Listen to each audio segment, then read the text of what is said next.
In this video, we will continue talking with Soumya Khandelwal, an independent photojournalist, as she tells us about her work and experiences in the field of photojournalism. In this video, she's going to talk to us about the different kinds of issues and themes that she likes to work upon in her work as a photojournalist. As a photojournalist and documentary photographer, it's becoming increasingly important for us to specialize in terms of issues that we're working with. Not just because it gives you a more in-depth knowledge about it, but also because as photographers, you're not expected to be just clicking visuals. You're expected to have a more nuanced knowledge about the kind of themes that you're engaging with, which is why working on the same themes over and over again, it kind of prepares you better on what to expect and adds more depth to what you're doing. The kind of issues that I have been working with historically and the kind of work that I want to be taking forward is, I would like to take forward the work on gender issues that I'm doing along with the environmental issues. I have worked around projects which often require a lot of environmental damage on the environment and the kind of repercussions that it has for the local population and for the environment. And those are the kind of projects that I think are rather vast in their scale, but are really important to be told because since they last over longer periods of times and in the buzz of TRPs and clicks online, these are the kind of issues that really get underrepresented. They do not hold remembrance value for people because it's complicated. You don't know what will come out of it. It requires an engagement over longer term. But those are the real issues that really change the course of communities or environments.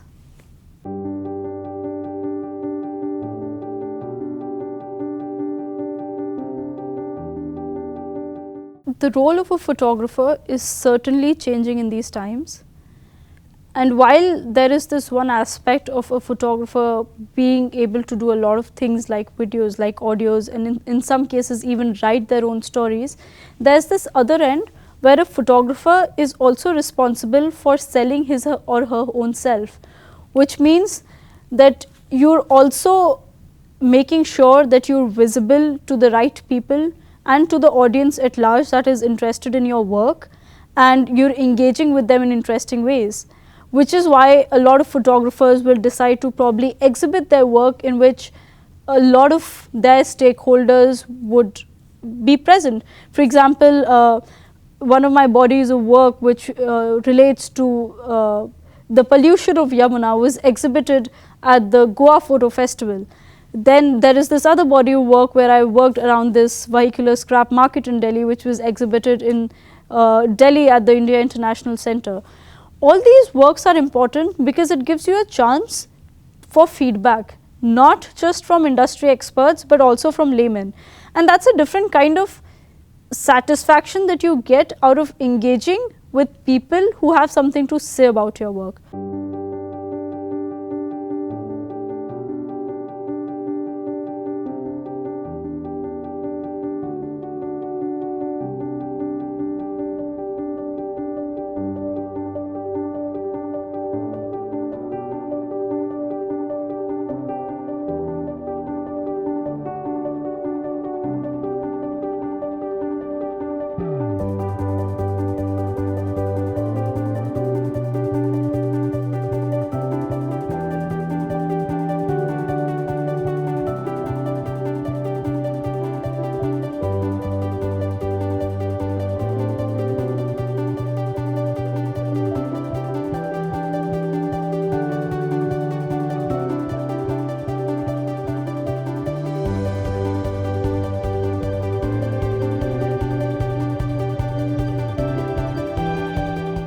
It can be a very different experience working with national media as compared to the international media. For example, in the national media, I mean, let's be honest, people are not professional enough. The pay is not good enough, the kind of precautions that people will take for your safety will not be good enough, and the kind of expectations that they have and their understanding of visuals is not also that good. But when it comes to the international publications, you'll be surprised at how professional they are and how much importance they give to visuals. Which is why when I was working with Reuters, for the first 4 months that I was there, since I had not undergone a hostile environment training, I wasn't allowed to put myself in any situation which would risk my life or my safety in any way. And like a publication like Reuters and all these international publications are also very, very strict on the ethics that are involved when you're documenting stories. For example, when I'm on a story, I cannot, and it's against the ethics of Reuters, and that's a document that I signed before I got employed with them, I cannot tell people a lie about the story that I'm doing. I need to disclose my identity as a photographer. I need to, if they ask me, I need to disclose my name and what is the story that I'm working on. I cannot get away with saying, oh no, I'm just hanging around shooting for something that I'd like to shoot.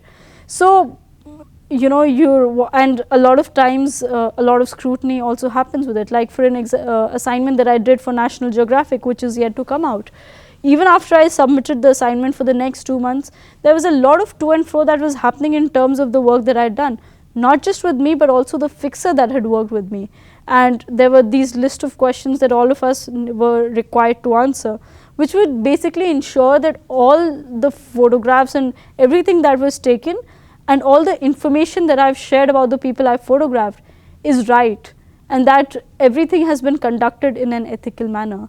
So, when engaging with international publications, they pay you way better. Sometimes the difference is almost 10 times between what the Indian publications would pay and what international publications would pay. But it would also mean that you have to conduct yourself extremely professionally.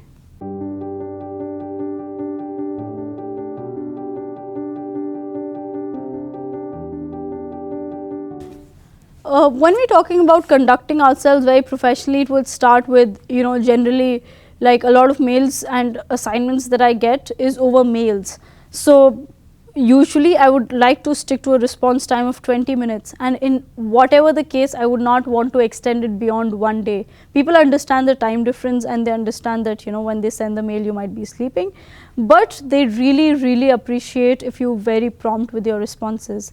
And then only commit as much as you can deliver. If you cannot deliver, do not go to the extent of, you know, boasting or committing the kind of access you have or the kind of stories that you can get.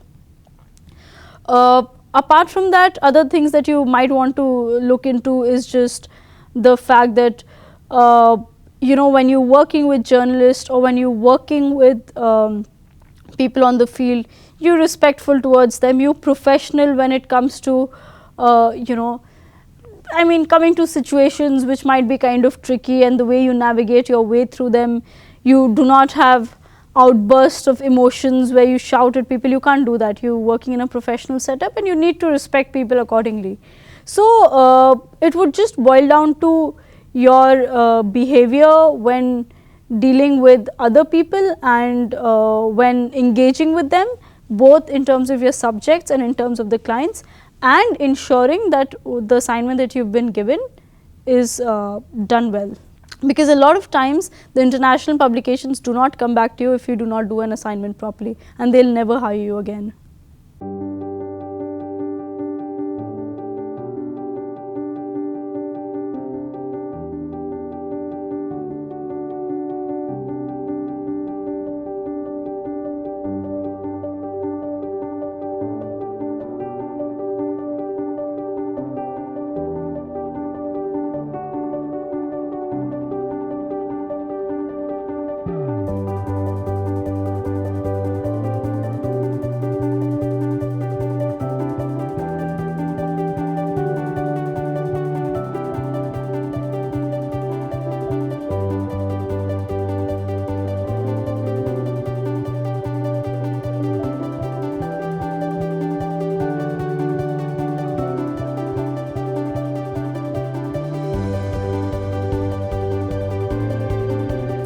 That's a very tricky question to answer.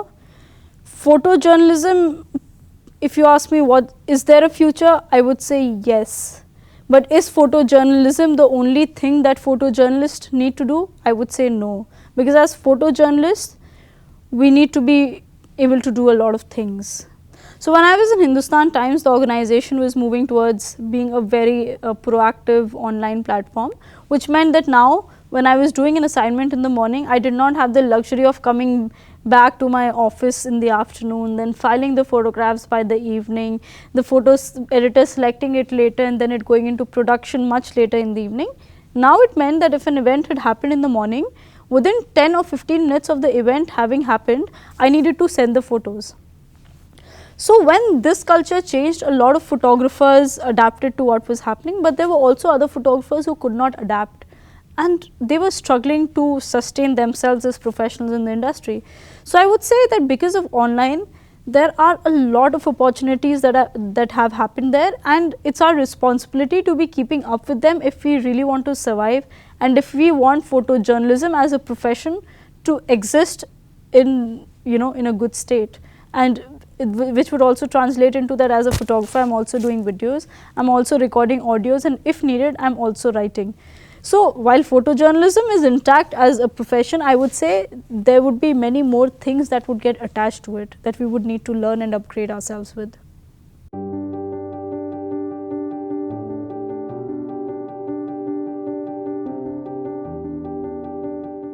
The debate on speed and accuracy can happen for as long as as one wants it to happen, but the fact of the matter is that we need both. And while there was a point of time where you could argue that accuracy is more important and speed could stay behind, but that was a time when online wasn't there. With online, we need both.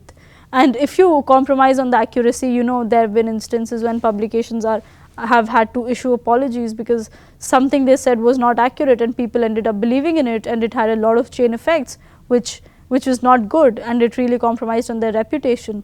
So we're living in times where speed and accuracy are both important, and at a lot of times speed is more important than accuracy. But as a professional, you need to ensure accuracy as well, otherwise it boils down to who was the one at fault. In this video, Soumya has talked to us about the various issues and themes that interest her while choosing a project, and the differences in working with national and international projects. She has also talked about the importance and need of conducting oneself professionally, and has shared her thoughts on where she thinks the future of photojournalism is heading. I hope that all of you are going to learn from these ideas and thoughts that have been presented about the field of photojournalism. We are going to continue to talk to her and listen to her ideas in the next video.